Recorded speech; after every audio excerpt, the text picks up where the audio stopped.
What's raging, gamers? Good morning, HenricK the Wreck. And Chris, how you doing? Oh man, I'm doing great, man. Summer has been awesome so far. I hope it's the same for you, my man. Oh, it has been. It's really hot, but considering we had so much rain earlier this year, it's actually kind of refreshing for me Yeah, personally.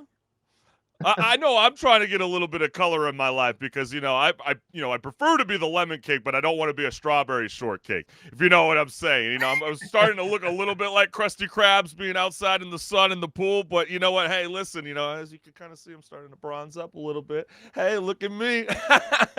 But enough of that. We got an amazing show for everybody that's tuning into Rage Quit Video Game Talk Show. But before we even begin with showcasing some goofy content, I think it's very important to announce some breaking news where Microsoft has officially won its case against the FTC slash Sony over their acquisition for Activision Blizzard. So now the UK CMA is going to be moving forward to negotiate a deal with Microsoft. So what does that entail for the future? What would you have to say about that, HenricK? I mean, I think that's crazy. It's a huge acquisition, and this has been going on for so long. So we'll have to see how things go in the UK now. But I think that there's going to be some big changes for some pretty beloved franchises. I'm sure that some of the Call of Duty games are going to be a little bit different moving forward. I'm sure that World of Warcraft is probably going to get some changes as well as Yep. Overwatch, considering they're going to have new leadership and everything. So we'll have to see. But yeah, it definitely is huge news considering how long this has been going on. Yeah, it's definitely quite remarkable. I will definitely say.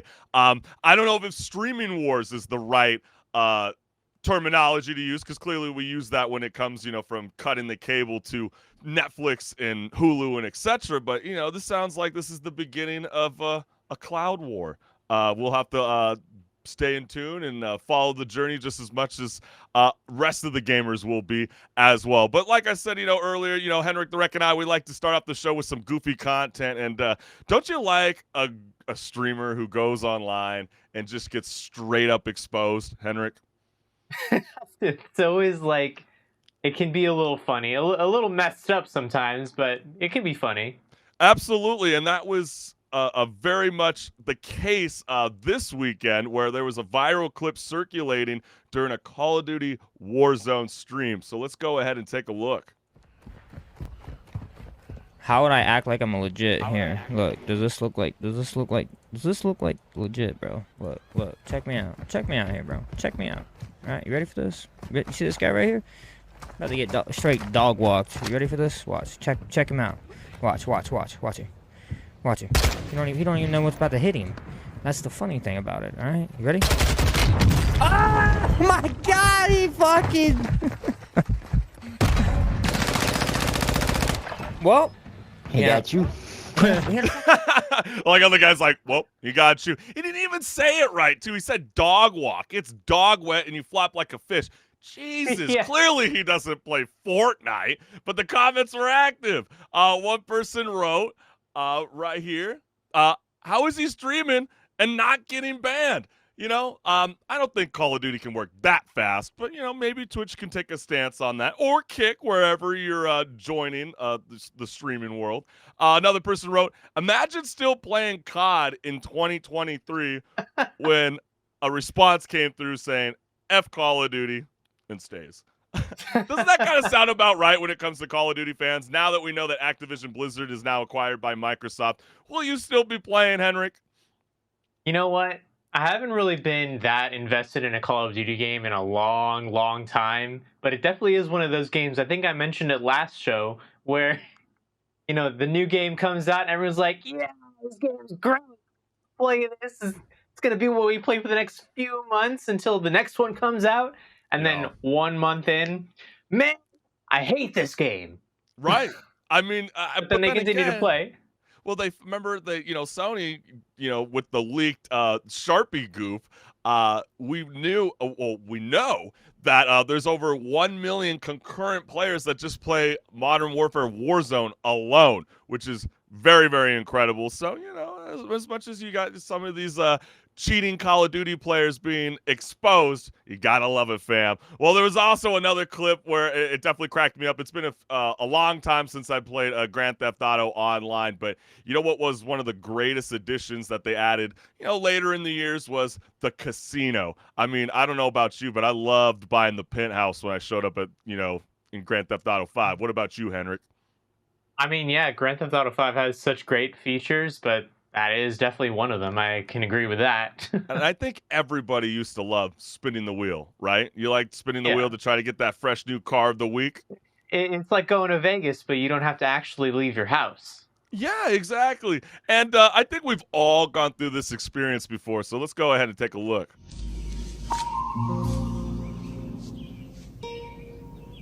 What the fuck is this piece of shit?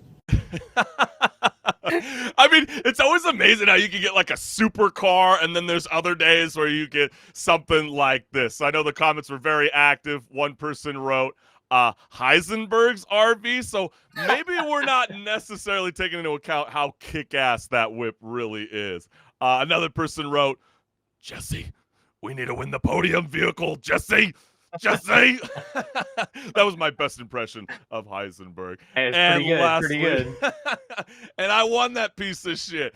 I don't know if I've won something that bad, but it is kind of funny. Like sometimes when you get those maybe like those like dirt derby kind of vehicles, and you're like, really, that's the car of the week. And I used to remember there used to be such a fun hack online where if you like barely turn the L3 joystick and you waited at a certain time, I think it was like wait 5 seconds and then barely push the joystick, you can kind of cheat the system and continuously win at the jackpot. I don't know if that's the case still anymore, but look it up online. It was an amazing hack that Rockstar never necessarily fixed in the future. And we have to show another clip of this amazing game that is like blowing up the web in 2023, which is an indie game. It is only up. We showcased it maybe 2 shows back, but Tim the Tatman is having a very, very hard time playing this game to the point they literally rage quit. It's an amazing clip. I hope you laugh along with us.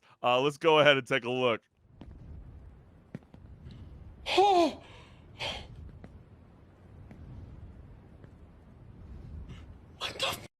What the was that? Stop! Please, I'm so vulnerable right now. Please, bro. No! Are you kidding me? Are you?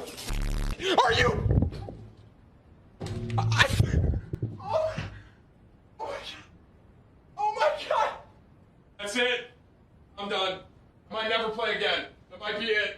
I want you to think about what you did up there, because I'm in this position because of you. All you had to do was stand. That's it. This right here. I didn't need let's just fucking up vault. I didn't fucking need that. Sometimes it's hard to choose the right path. Sometimes it's hard to choose the right path. Well, that would be the most frustrating thing to hear when you go all the way back to square one. I mean, yeah, the game, it is meant to taunt you. Welcome back to the favela. I mean, it's a genius developed game to create some of these awesome viral moments. And the comments were especially active for Tim the Tatman. One person wrote right here where it said, "Bra hit that no!" like Spider-Man when Mary Jane disappeared. Another person wrote, "Stop, please. I'm so vulnerable right now." I knew the dragon was going to come. And then, like someone said, dragon preyed on his downfall. Yeah. So maybe the developers are picking on certain streamers, and maybe they're actively in the game. Wouldn't that be kind of hilarious if we found that out years later? They're like, we're just going to troll certain streamers, and we're just going to jump in the loop, and we're going to control the dragon ourselves. That would be really funny. It's just like they developed the game just to do that, just to mess with people. Yeah, and you know what's a crazy fun fact too? Because of Only Up, there is a Fortnite mode of Only Up. There's a knockoff of it in the creative mode. Those guys who developed it, it was a team of 4. They have made up to $1.5 million copying the same style of this game. Isn't that insane? Wow. Yeah, that's crazy. Insane. Just utilizing all the same assets that are in Fortnite just to create their own quote unquote Only Up. That is wild. But hey, guys, we want to let you guys know this is Rage Quit Video Game Talk Show with my co-host HenricK. We're going to be discussing gaming news, industry talk, and so much more. So we might as well set the tone and get the party started. Right, HenricK? Yeah, let's do it. Let's get it. All right, let's get it on, baby.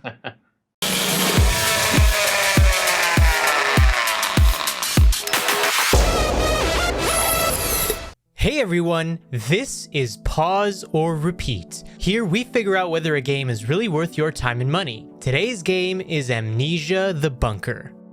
Amnesia: The Bunker is the latest survival horror in the Amnesia series from indie studio Frictional Games. Frictional Games is known for making survival horror games filled with things like cosmic horror or existential dread. This one is no exception to that. It keeps in line with tropes from other Amnesia games, but also subverts some expectations from fans of the series. Let's go over how by first looking at the gameplay.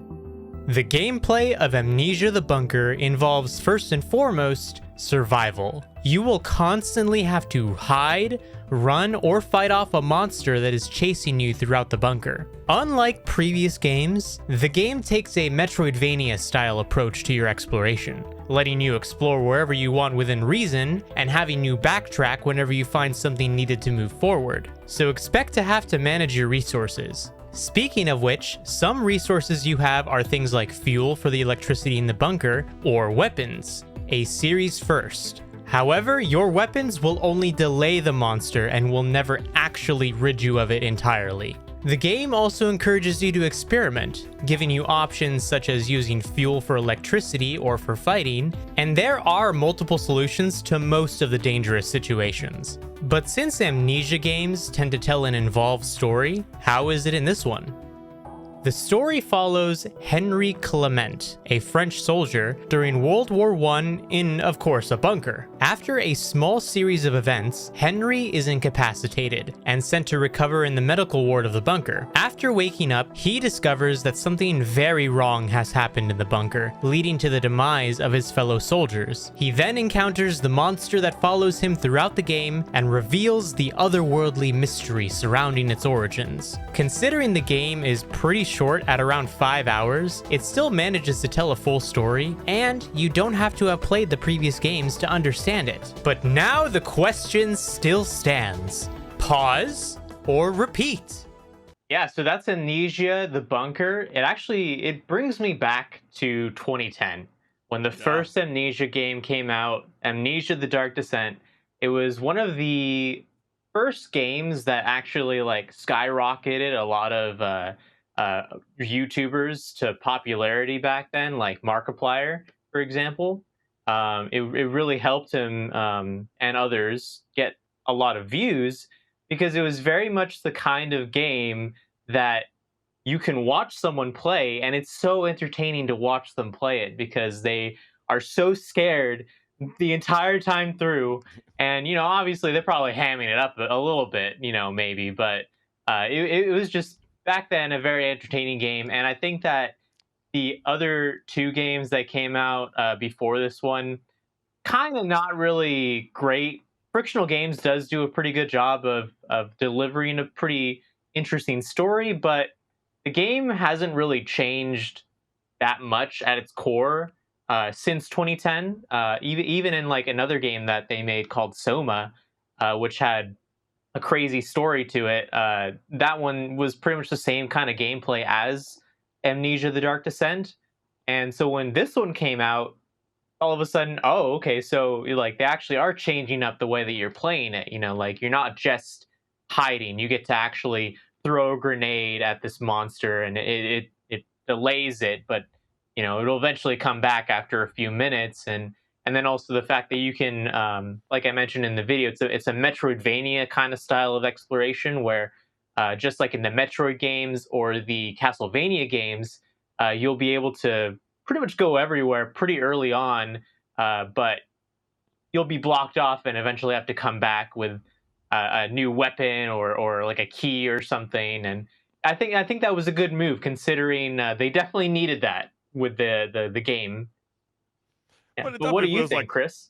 well, it definitely feels like a copycat of Resident Evil. I mean, that's kind of what I thought. I mean, the minute they finally brought weapons into the game, it just kind of felt like they were stealing a lot of the aesthetics. Does anybody remember season 8, episode 3 of Game of Thrones? How dark it What was happened in that? throughout the episode. It was so Oh. dark that so many people complained. You can hardly see shit when you're playing this game. It's totally insane. And there was an amazing clip that you actually showcased in your pause and repeat video where, you're under the table and then you knocked over that chair. And there's like moments in the game where it's like, if the monster's walking in the room and I'm just like barely crouched, like as if I was doing a school earthquake drill in elementary, like that guy would clearly see me under the table, but not in this game, which I think kind of loses some of the scary elements that I wish Amnesia the Bunker would have. I'm not very much in favor of this game personally. I think it's a quick burner. I think some cats will have some fun playing late in the dark, but for me personally, HenricK, I'd say it's a pause. That's fair. And I think that I agree with you in a lot of things, especially the fact that it's a very dark game. It's definitely the kind of game that they want you to play in the darkness in your room, like complete pitch black, Yeah. nothing but the screen.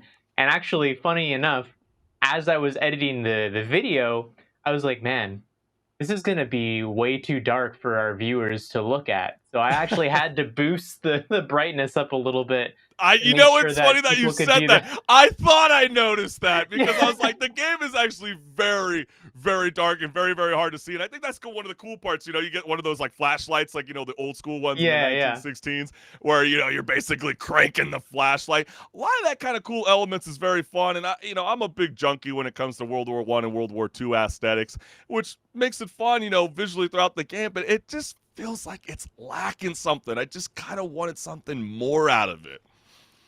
Well, I think I can enjoy the story for what it was. It actually has an interesting twist towards the end, if those of you out there haven't played it.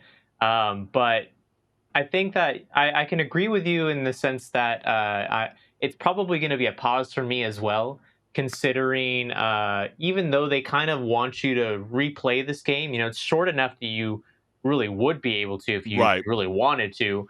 And they do randomize some things that you have to collect in an attempt to really incentivize you to play through it and get a different experience. But I think considering that even though it is that Metroidvania style, at its core, the gameplay is still basically the same as the original Amnesia game. And I think that they probably are going to need to innovate on that in their next game that they release, because I think that people are getting a little bit tired of that. Fans of their games.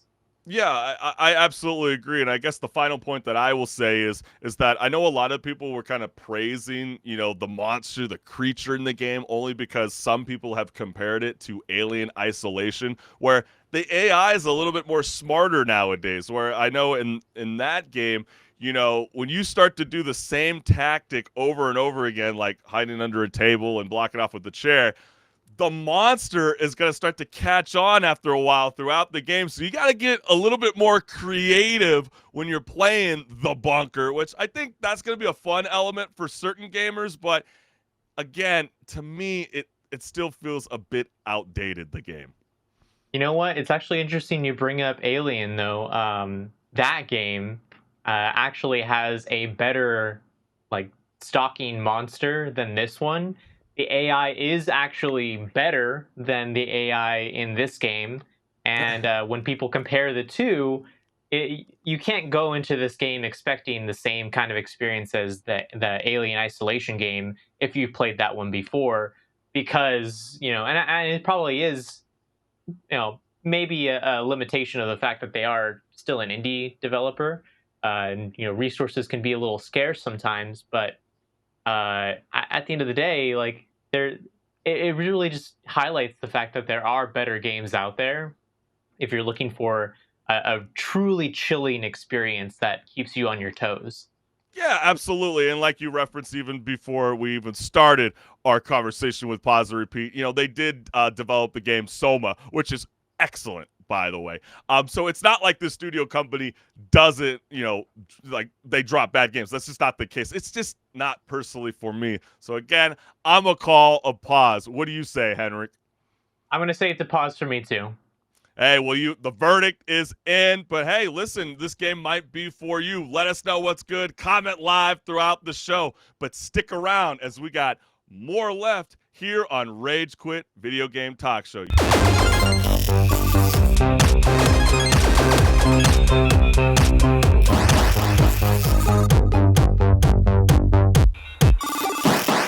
What's good, listeners? Welcome to Patch Notes, where my co-host HenricK the Wreck and I discuss gaming news, industry talk, and so much more. So let's get it. In a year that's already seen releases like Hogwarts Legacy, Final Fantasy 16, Diablo 4, Street Fighter 6, Resident Evil 4, Dead Space, Star Wars Jedi Survivor, Hi-Fi Rush, and so much more, July's offering is going to seem especially light to some gamers, but let's be real, there are amazing games that are still dropping this summer, and one of the most hyped games is releasing on July 21st on the Nintendo Switch is Pikmin 4. Red Pikmin are resistant to fire. Blue Pikmin love water. And yellow Pikmin aren't shocked by electricity. Other types of Pikmin also reside on this planet. Use their strengths to help you on your expedition.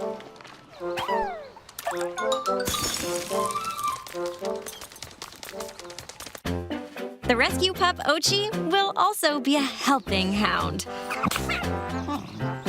He can carry items with Pikmin or smash obstacles in your way. So there's a lot of fun, quirky elements throughout the game, and I know people have been commenting about it. One person wrote, I've been a Pikmin fan since I was young, and I'm so excited for this game. It's a delight to finally see Pikmin 4.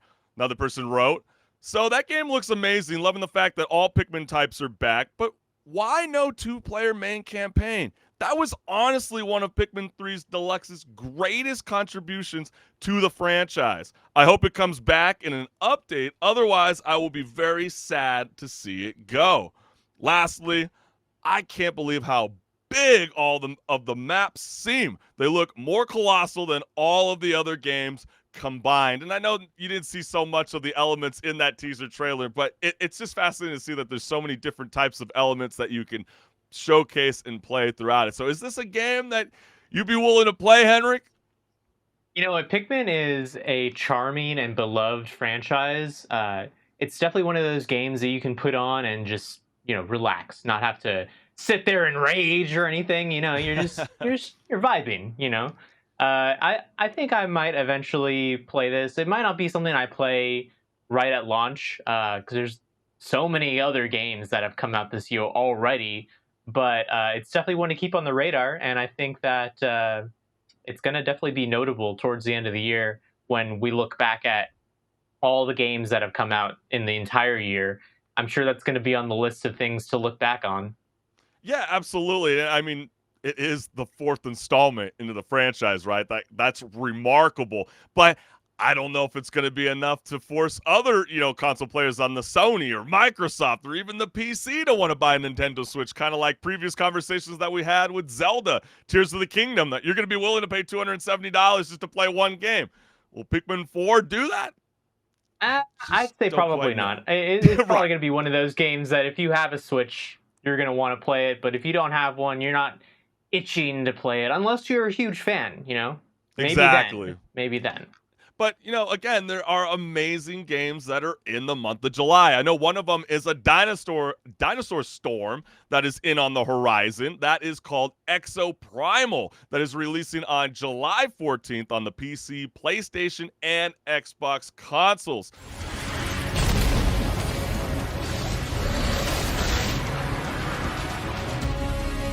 Heisel. The fuel of the future. All this time, Heisel is a side effect of time travel?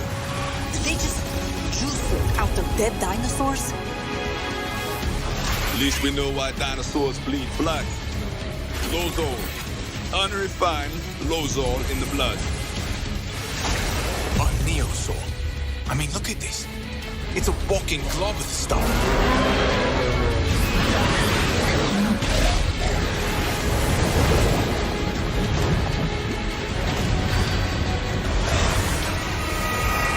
I'm like, what is this? Anthem smashed with Horizon Forbidden West? I mean, that was like my first reaction. I know the comments were very active for Exoprimal, and the first comment that we got right here is, no, but seriously, the combat looks cool. The exosuits look amazing and well designed, but dinosaurs are just animals, so making them the mobs of a horde mode just kind of looks like fishing with a very highly detailed dynamite. Another cat wrote, if this man says, summoning raptors one more time. And that's really funny. It wasn't necessarily showcased in this teaser trailer, but a lot of the gameplay that's been featured with this game, a lot of repetitive voice dialogue that's being shouted out throughout this game. And lastly, looks awesome if you ask me, but asking $60 for this sounds like robbery to me, as the game might be unpopulated and die fast. However, it looks great to me, and having PvE plus PvP looks like an interesting idea. Is this a game for you, HenricK? Well, my friends and I, my close friends and I, the boys, we're always looking for, yeah, the boys. We're always looking for like a group activity to, play a group game to play. And, sometimes it can be a little bit difficult, but this was one that we actually tried the beta of back, oh man, how long ago was that? A few months ago. Yeah. And it was only one mode, I believe. And we did have some fun with it, but after a few hours, you're like, yeah, I think we're done. Like we played everything that this game has to offer in the beta, so we'll just wait for the full release. And I'm sure they're gonna have a lot more than they did in the beta. But I think at the end of the day, some of those comments are kind of a little spot on, where like the guy said that it looks like fishing with fancy dynamite, because it really kind of is like that. You get to choose a hero, quote unquote, like a hero shooter essentially. And you'll have certain abilities to, fend off yourself from these dinosaurs. But the majority of the gameplay is going to be against these raptors, and it's going to be a swarm of them, and that's where the explosives come into play. But I think it'll be a fun game. It's just maybe something to not get right away if you weren't so enthralled by the trailers right away. Maybe hold off on some reviews. Maybe since wait you for a did sale. play the beta, HenricK the Wreck, would Call of Duty zombie players like this game? Maybe, considering that it is a little bit of, I guess, the same concept, like waves of enemies. But I'd say that this is definitely a lot more fast-paced. And then the mode that they had in the beta, it was a PvE and then PvP, or player versus environment and then player versus player kind of game mode, where you start off, there's two teams, and they go and fend off against waves of dinosaurs. And then eventually, towards the end of the game, in the last phase, both teams can start to interact with each other, and really that means you're going out there and you're trying to kill each other alongside also the dinosaurs. So you're kind of griefing each other at the end of the day, but that is the point, because you're trying to win over the other team. You're trying to complete your objectives faster. So that could be a change of pace for a Call of Duty Zombies player, but at the end of the day, I want to say that this is still a lot more fast-paced than Call of Duty Zombies is. Gotcha. Okay, that's good to know, because at first I was starting to think you're describing more of something along the lines of like Gears of War 3 Horde mode, but that's clearly not the case. It's a bit more fast paced. Hey, this game might be for you, but I know a lot of people are hyped up about the third game that we're going to be shouting out for the hottest games in July 2023, and that is Remnant 2. That is the sequel to the best-selling game Remnant from the Ashes that pits survivors of humanity against a new deadly creatures and godlike bosses across terrifying worlds, releasing on PC, PS5, and Xbox XS.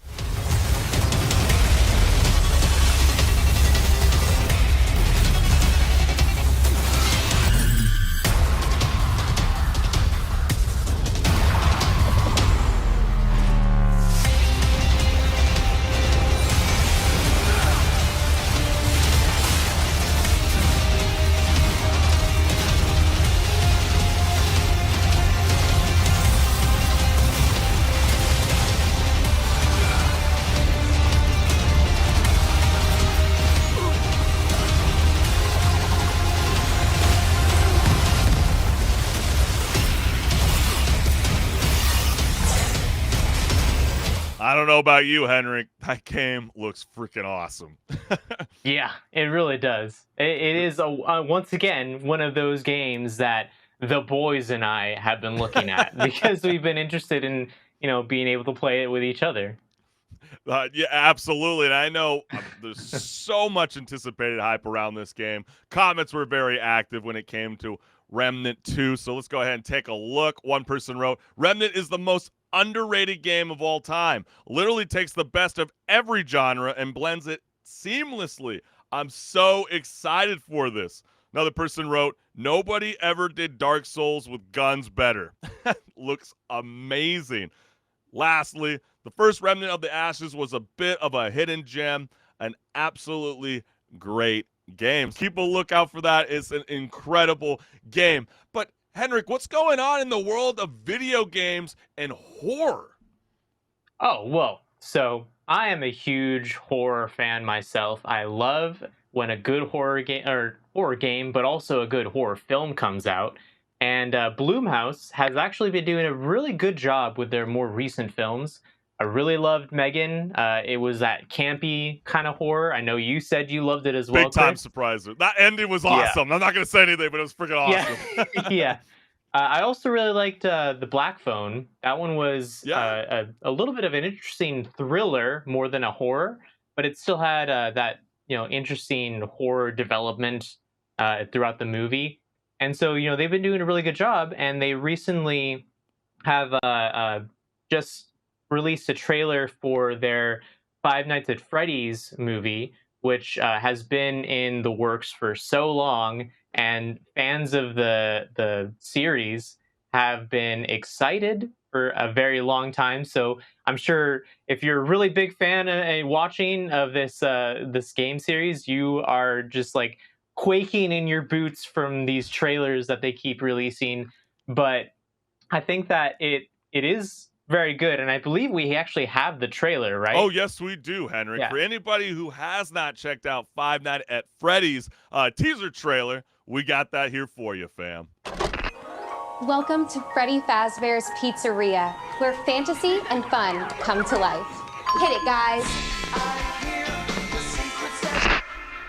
If you're watching this video, it means you've been selected as Freddy's newest security guard. Hello? We're going to have so much fun together.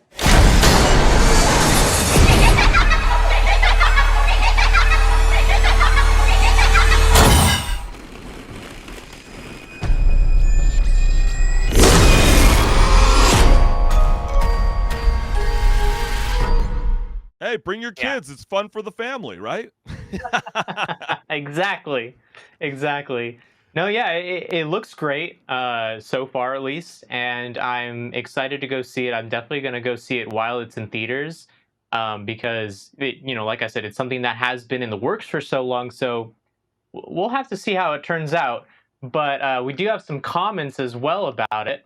Yes, we And do. people had some stuff to say about it. Absolutely. So the first one here. Yeah, go for it, Henrik. Oh, sure. So it says, it's great seeing Corey getting the recognition he deserves. Getting a cameo in the official Five Nights at Freddy's movie is insane. Even after 8 years, FNAF is still bigger than ever. It's amazing to see what this franchise has achieved. That's true. It has been around for so long. Crazy to see that it's finally getting a movie. And it's insane to see how a small little game in 2014 went to being an actual movie, from a franchise to a fandom. It's been a wonderful experience. And actually, funny enough, I mentioned Markiplier earlier with the Amnesia, the Dark Descent game. Yeah. Five Nights at Freddy's was also one of those games that when the first one came out, it really skyrocketed viewership for a lot of YouTubers out there, because there was such a mystery and intrigue about it, and it seemed like such a one-off game, kind of not that interesting at first. But then when you looked at the small details that was put into the game, it's like, oh, actually, there's a bigger story going on here than what is first meets the eye. And there's like tons of theories that came out on what was going on, and these YouTubers were getting tons of viewership with speculation on what's going on, and playing through the game, looking at the little secrets, everything. And I'm sure there's going to be plenty of secrets in this movie as well, because that would just be, at that point, just keeping with tradition for the series. But I'm interested. What do you think about the movie, Chris? Yeah, I think it's going to be really cool to see a lot of these Easter eggs pop up. If there's Blumhouse Studios has proven that they are helping, the horror genre a lot, in this new decade. They have done amazing films. They've actually have worked on classic franchises like Halloween and The Exorcist. And I guess my biggest question that I'm thinking about is because, Jason Blum's comment is notable since earlier this year, because we know that Blumhouse Studios also is creating their own video game division. They want to get more involved in the video game space. But they did make a comment that was quite interesting. They did say they want to make it cheap, but make it well. And what they mean by that is the strategy is to use the films and create games with, quote, small budgets of $10 million or less. And so when I kept hearing about this, and obviously since we've been talking about for the last 2 weeks when it came to the FTC versus Microsoft hearing and the Sharpie goof that exposed, the AAA budget of Horizon Forbidden West and The Last of Us Part 2 breaking over 200 million plus, is this even a successful move from Blumhouse Studios to legit make a game under $10 million and then make a film under $10 million? I mean, I know The Purge, for example, was around $3 million. Get Out was about 3.5. So, I mean, it is possible, but I'm thinking more along the lines to the video game realm, because it's a totally different space when it comes to the visual medium.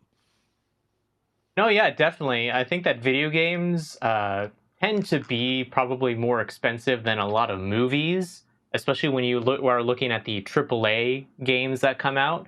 Because as we saw last week, or not last week, but the week before, with the Sharpie leak, it was a lot of money to develop The Last of Us 2, $220 million. And some movies don't even get like a tenth of that for their budget even. So I think it's a little concerning at first when you hear this comment. I know that they are working to make indie games more than AAA games, and typically, obviously indie games are going to have a lower budget than a AAA studio is going to have for their AAA games. But at the end of the day, is it still going to be enough to have like $10 million? Because people have to work on these games for sometimes years even. Yeah. And you have to pay them. Otherwise, they're not going to want to actually develop the game. And it could end up leading to a lot of what people don't like, which is when developers crunch their studios to push out the last bit of the game right before launch. And when that happens, a lot of these developers are working like crazy hours just to make the game actually come to launch. Or what ends up happening is the game does actually come out even with crunch or without crunch, and it's just incomplete because they didn't have time or enough budget allocated to actually fixing the bugs and all that. So that's when we get games that come out and either don't work at all or have major game breaking bugs, or like, for example, the thing that's kind of a bit of a meme at this point is when a game comes out on console and on PC. The console ports, or console versions rather, are usually pretty stable, and then you look at the PC port, because they usually outsource that, and the PC port is terrible. It does not run, and then the gamers on PC are left in the dust for like a couple weeks, or at least until they fix the bugs. And yeah, it's just it creates complications when you don't give enough budget to these developers. But we'll have to see. I guess it's really going to depend on what the scope of the games that they're trying to develop it actually is.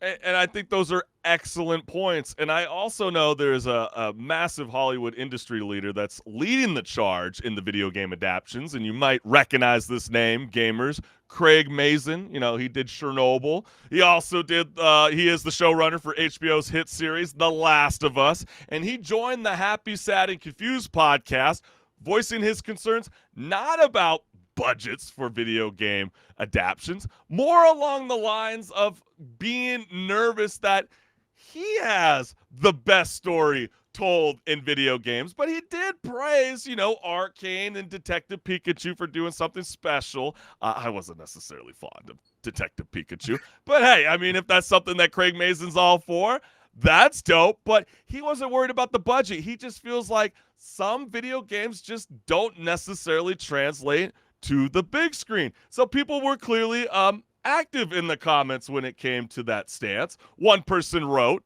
Craig and Neil are the dynamic duo. Thank you, Shannon Woodward, for bringing them together. Extremely excited to see how they adapt part 2. I just love The Last of Us, man. And I think that's a good point. Neil Druckmann, he is the man that created The Last of Us, partnering with Craig Mazin. So if there's anybody that you want to be pissed off about any changes in the HBO TV series, you can also blame Neil Druckmann.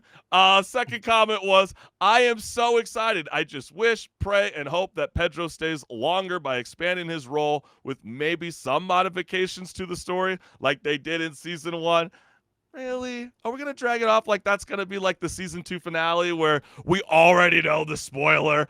And spoilers! Hello, if you haven't played it, the game's been out for quite a while now, so you I think people already know this, so sorry if you don't, but I think it is certain that Joel will die in season 2, and part 2, the entire story, is based around it. Without Joel's death, Ellie would have no reason to go after Abby, but the question is when.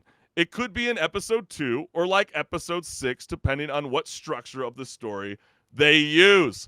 And HenricK, during pre-production meeting, you were saying a comment that kind of surprised me. You were saying that I don't necessarily agree that The Last of Us is the best story ever told in video games. So that, I mean, a lot of people would say maybe that's a bold stance right now.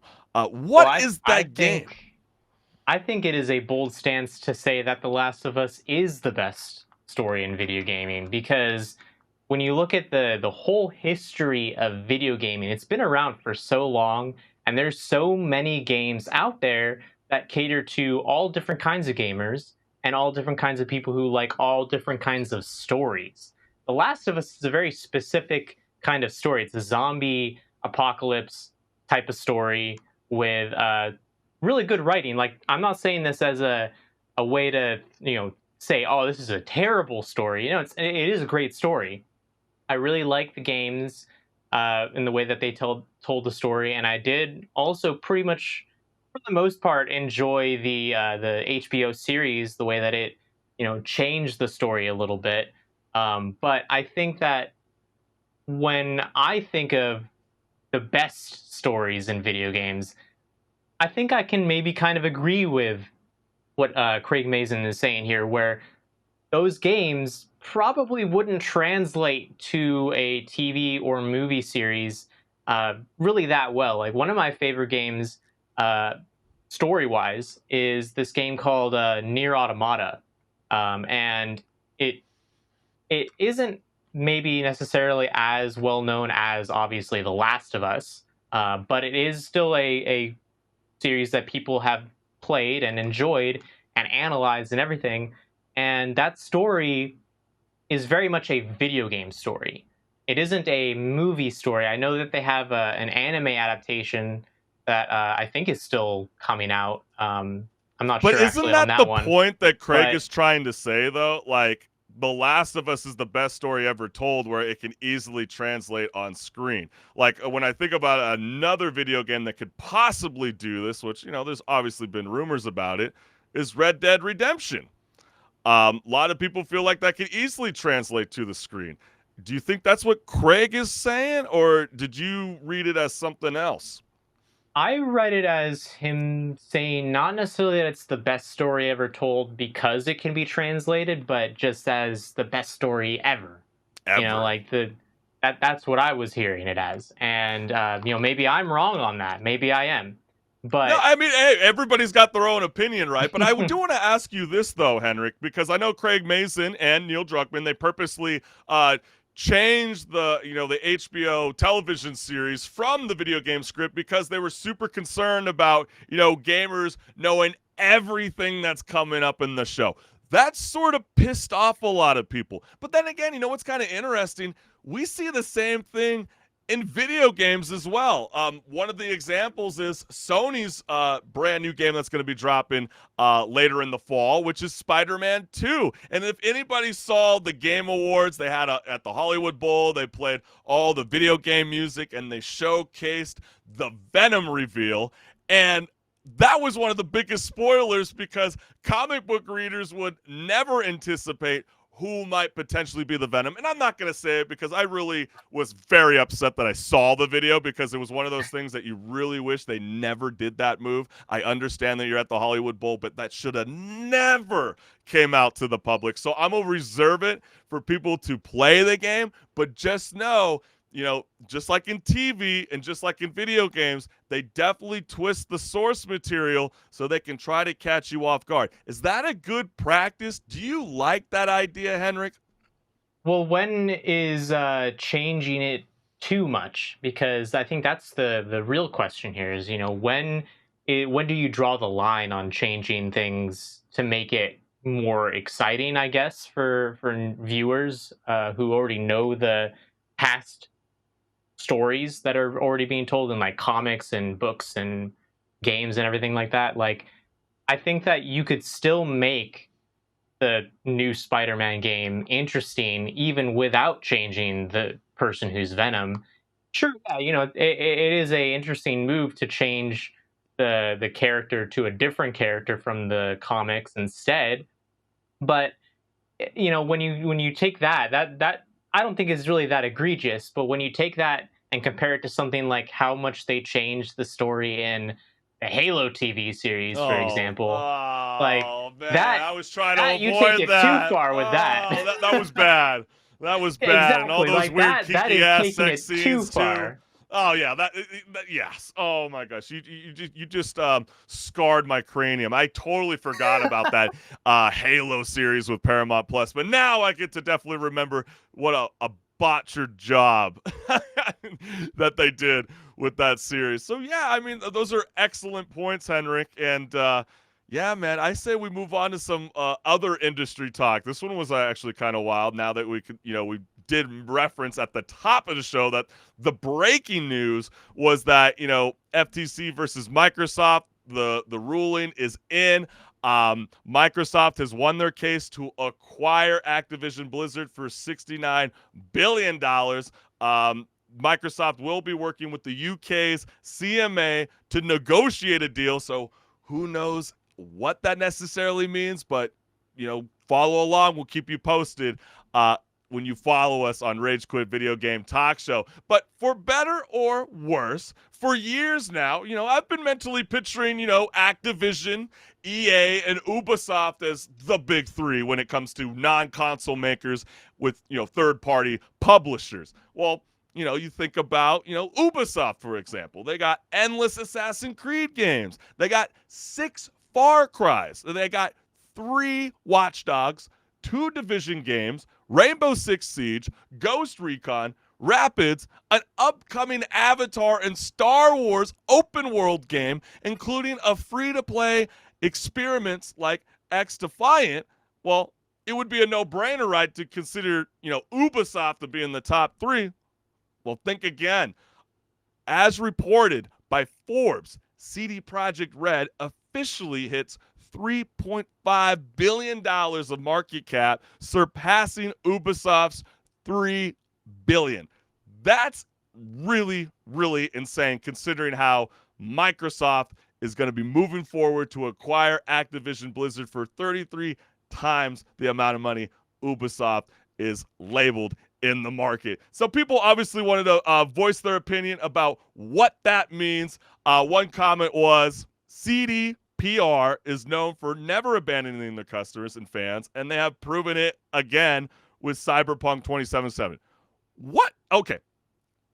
Catch the username, right? Cyberpunk-fan. Anybody and their mom would absolutely disagree. That was one of the most horrible launches of all times. Second comment wrote, I'm shocked that Take-Two is worth $25 billion. Even with Rockstar and the 2K sports games, I didn't think that they held that much market cap.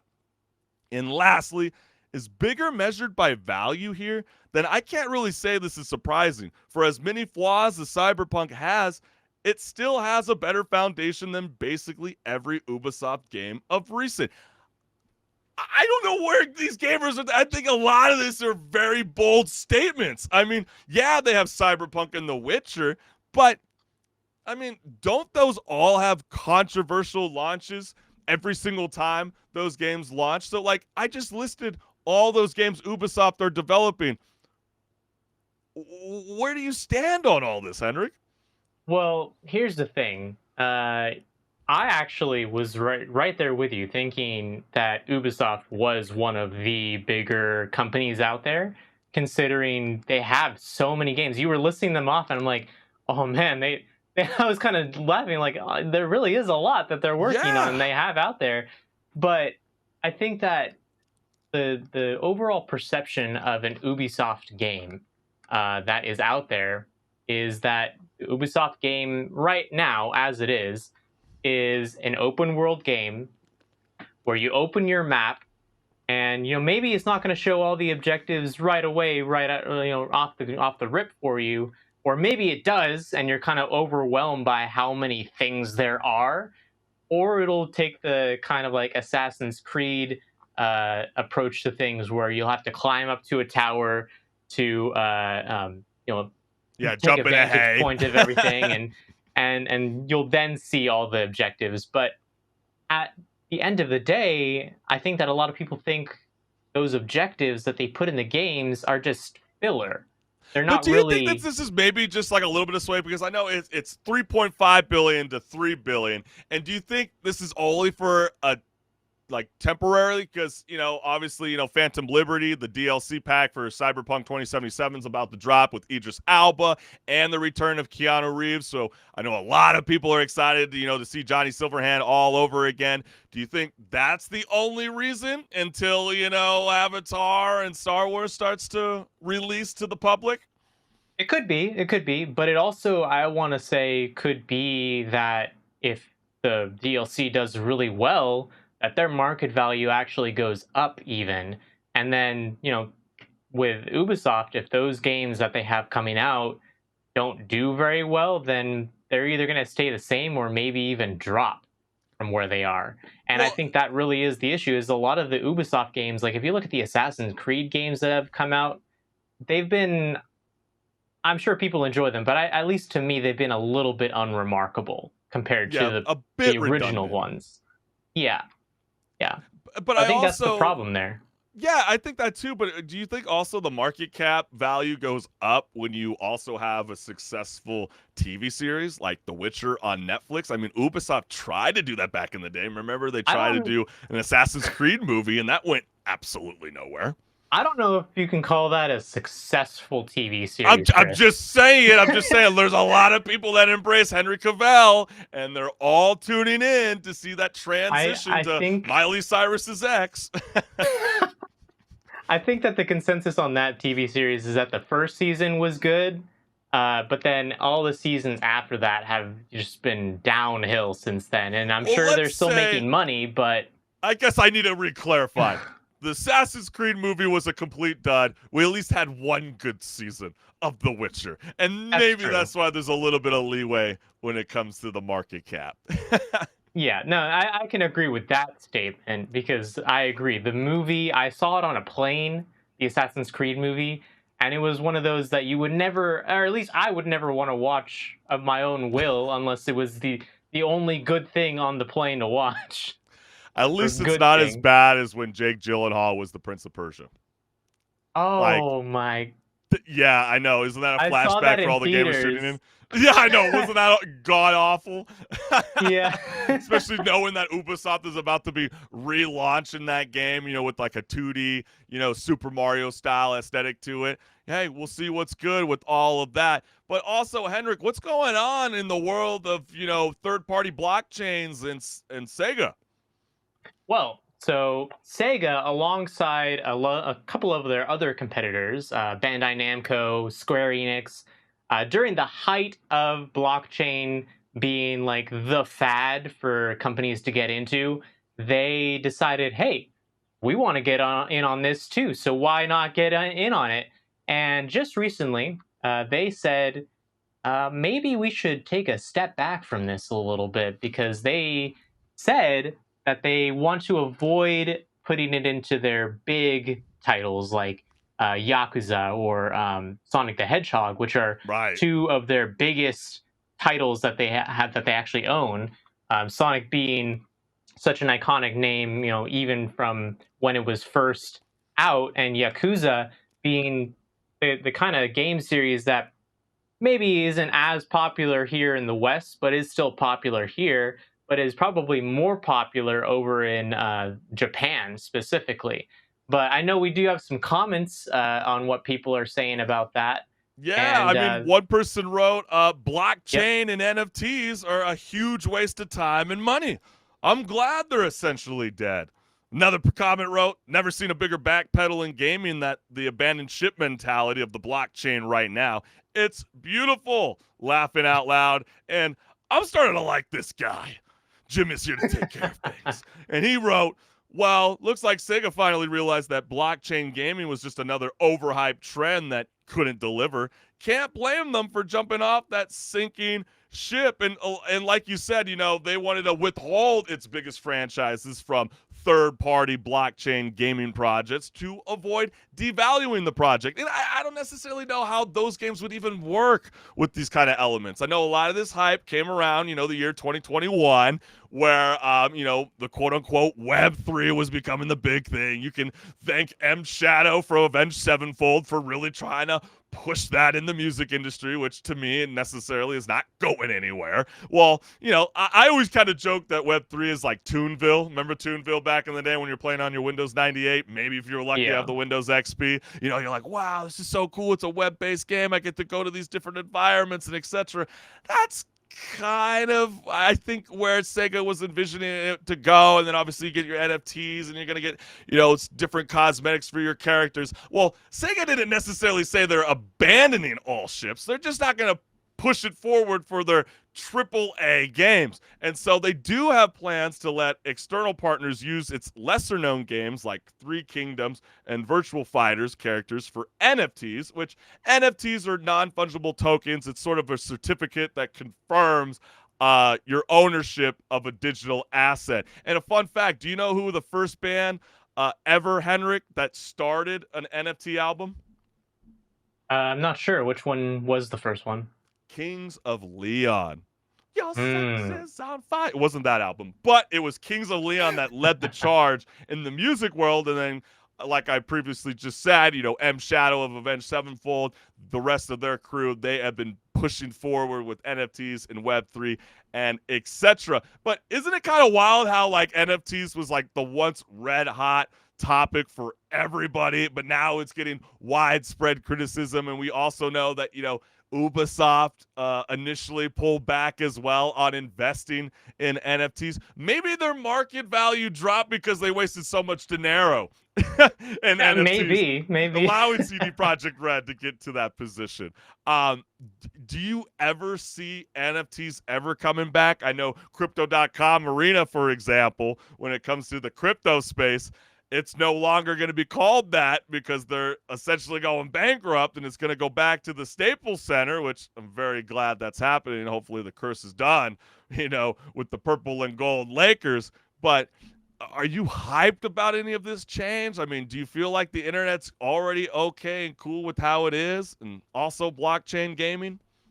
Well, I think that crypto popularity or notoriety, it comes in waves, because we had that wave in the like height of the pandemic between 2020 to even I'd say 2022, and before that there was a wave in 2017 where it went up to 20,000 for the Bitcoin value, and then it completely dropped all the way down to like 4,000 or 2,000 or something like that.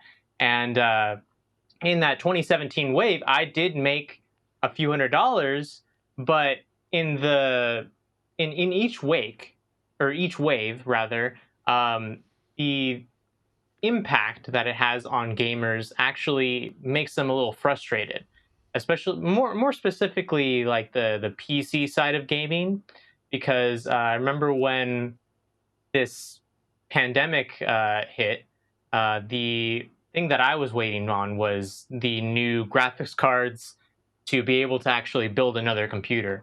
And when those cards came out, I couldn't get one.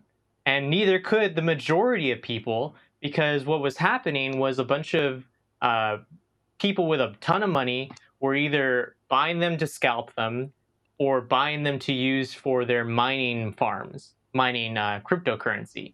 And what ended up happening then was all these cards were being bought up by bots right away, and the gamers were never getting the cards at market value. They were pretty much only ever getting them. Say if you wanted like a $600 card, you'd be getting that for probably $1,800. Why does this seem so similar to the whole PS5 debacle when the consoles first dropped?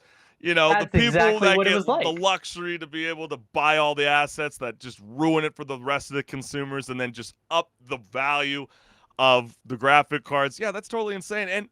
And also, it's really, really bad for the environment. So, like, I mean, if you want to do a little bit of something that's kind of a basic idea, I know a lot of people like, in California in 2030 or whatever, we're gonna stop, the sale of, fuel cars moving forward. It's like, okay, that kind of seems a bit extreme, but like something like this, where it kind of seems pretty basic and essential to know, it's like, what are we even data mining for? But even going back to the whole idea with blockchain gaming, the NFT and ownership, it seems very, very silly considering how, most games kind of, I said that bold statement, a couple shows back. It's like a lot of these games are kind of designed to be played for like 5 or 6 years, and then you don't necessarily revisit it. So what do you want the ownership for? And then how do you even sell that in a pawn shop moving forward? Well, I have no idea how that works. And then they kept saying this idea of like, oh, well, if we sell NFTs in our game, you can take that cosmetic that you bought in this game and you can take it to another one. It's like, do you not know how games work? Like, if I have a cosmetic in Counter-Strike Global Offensive, I can't take that cosmetic and easily translate it into Call of Duty because they are completely different game engines and game architectures entirely. Not to mention, well, they might work do you really around think these companies are going to want to work together like that? Like, well, I don't think they will, but I do think that they will correlate their NFTs to work around, their product, right? I know Exo Primal, for example, they're going to be doing a collaboration with like Street Fighter 6. So that's kind of a, maybe a possibility of an example where, hey, listen, look, you might be able to acquire an NFT and you get to own that and then bring it into different franchises belonging to that certain studio company. But then again, it's one thing to buy a Fortnite cosmetic outfit and then there's NFTs. And will gamers actually embrace it? Clearly, studios are pulling out, and I would assume gamers are rejoicing because I am. HenricK. Yeah, same. And I think that the global consensus from gamers is a clap. Yes, that we like exactly. This. Exactly. A round of applause. But we got an amazing industry talk right here because I know the most impressive video gaming worlds take hundreds of game designers, graphic artists, and musicians many years to create. Generative artificial intelligence will drastically cut that time down by roughly 5 to 10 times, predicts Unity's CEO, John Rizzitello. So we are going to go ahead and show you guys a snippet about the potential of what Unity's own AI tools. There's two of them. They're called Muse and Centis, and we're going to showcase some of the power that this could potentially bring to, let's say, not just the AAA developers, but think about the indie game developers. So let's go ahead and take a look.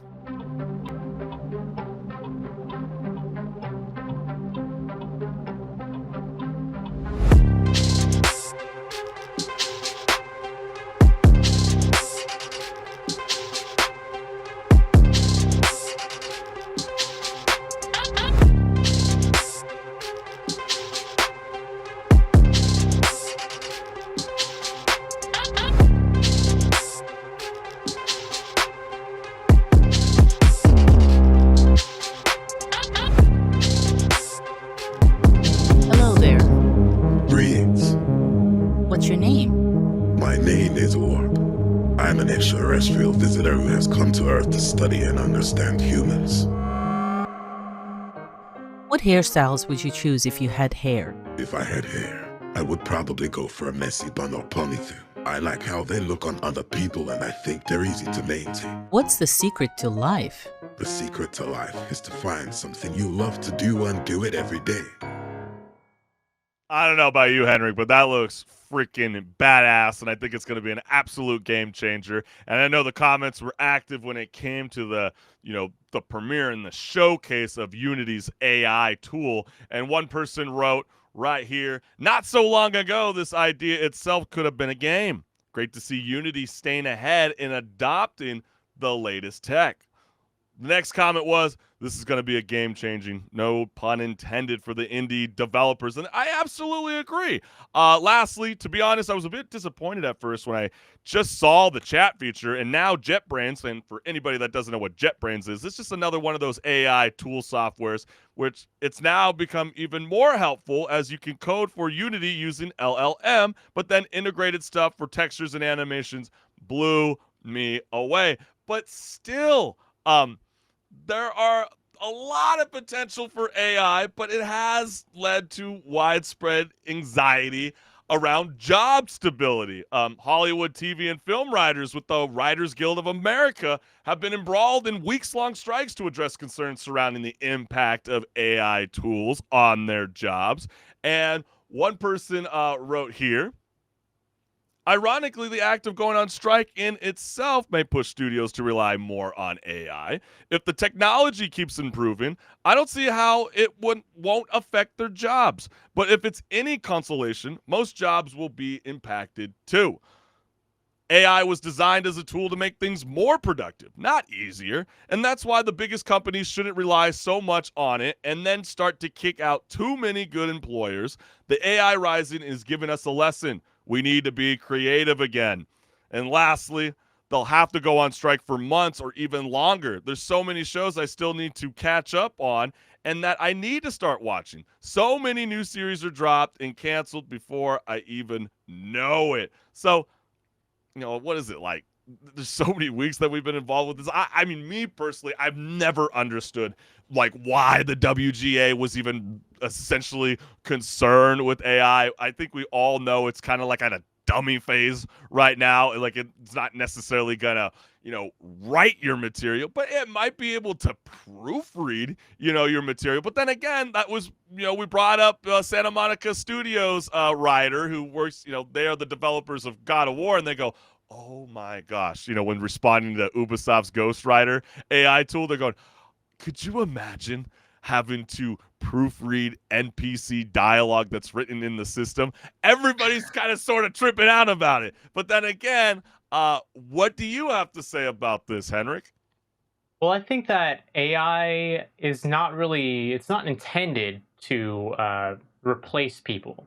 I'm sure that companies are going to try to replace people with AI, but at the end of the day, especially when it comes to something that's a creative medium like making video games or even writing a script for any entertainment purposes, I think that the AI tools that we have, at least currently, are not intended to be replacements for creative writers or game developers. They're intended to be ways to speed up their process of like, okay, I have this vision in my head. Say I'm a game developer. I have this vision in my head, and I want it to happen, but I don't want to fiddle with the little details too much so quickly. So instead, I'm going to let AI do some of the work for me, and I'm just going to go in and tweak things from there, because I think at the end of the day, that's really what it is supposed to be for. It's supposed to help you get to your end goal with all the little details not being as time consuming, where you can then go in and be like, okay, let me tweak this, this, and this. And I think at the end of the day, it's still going to be there's still going to be a need for people to be involved in the process, and people are going to be looking for that too also, even moving forward, especially because AI is continuing to grow. People are going to be looking for these handcrafted experiences now where they know for sure, okay, someone went in and made this and took their time, their due diligence was put in to actually craft this experience, rather than just throwing a little prompt into a chat bot and there you go, there's my experience. And I know there's a lot of concerns with the WGA. They're like, oh my gosh, obviously it's got to scrape from a different source of material, and it could come from the internet. Well, guess what? Why would you even be concerned about all of that? I mean, I know a lot of people were making fun of the new recent trailer for the Mission Impossible movie because there's a certain clip in the trailer that looks exactly like from Jurassic Park 2, where there's the bus that's falling off the edge. And so, was that written by AI? No, I'm pretty sure that was written by a human script writer. So if you're really kind of concerned that AI is going to take over your job, I'm sorry. If anything, it's going to go after, the post-production, and it's going to ramp it up more where, maybe the teams don't necessarily have to be as large anymore. But Unity software is used on at least 70% of mobile games today, which is so freaking incredible. But I do have to reference this point because some people might have forgot what Elon Musk had to say, and the co-founder of Apple, Steve.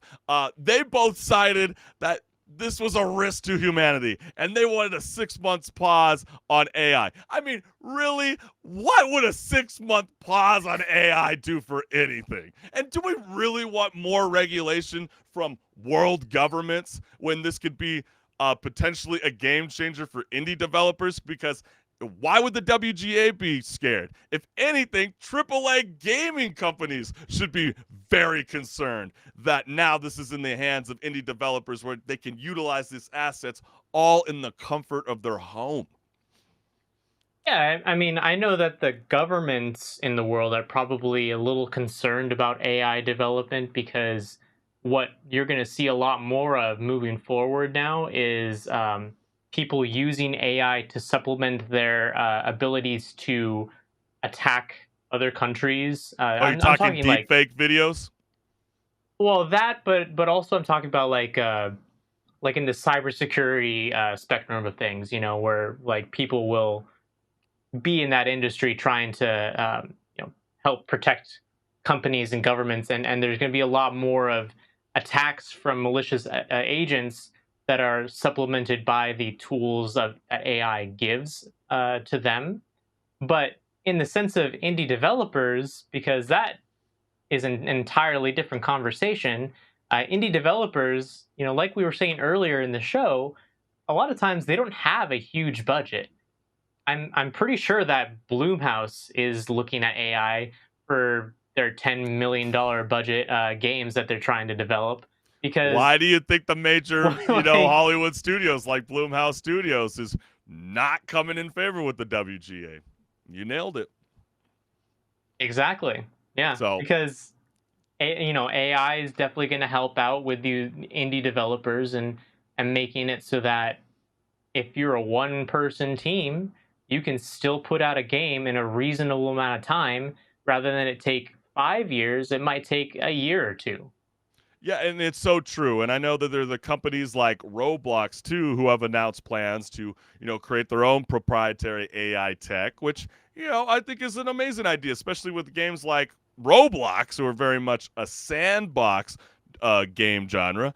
I think it could be very innovative and very emerging tech when it comes to the gaming world. And, hey, listen, it's going to be more developed over time, and it's going to be soon available to a lot of cats later this summer. So definitely keep a lookout for that launch date. Well, all I got to say is, HenricK, this was an amazing show. A lot of things going on in the world of gaming, and we can't thank you, the gamers, and the listeners for joining us every Tuesday at 10 a.m. Pacific Standard Time, wherever you are watching this show. And since you stuck all the way till the tail end, you might as well hit that notification and hit the subscribe button so you never miss a live show. We will see you from 2 weeks from now. Peace. We'll see you then.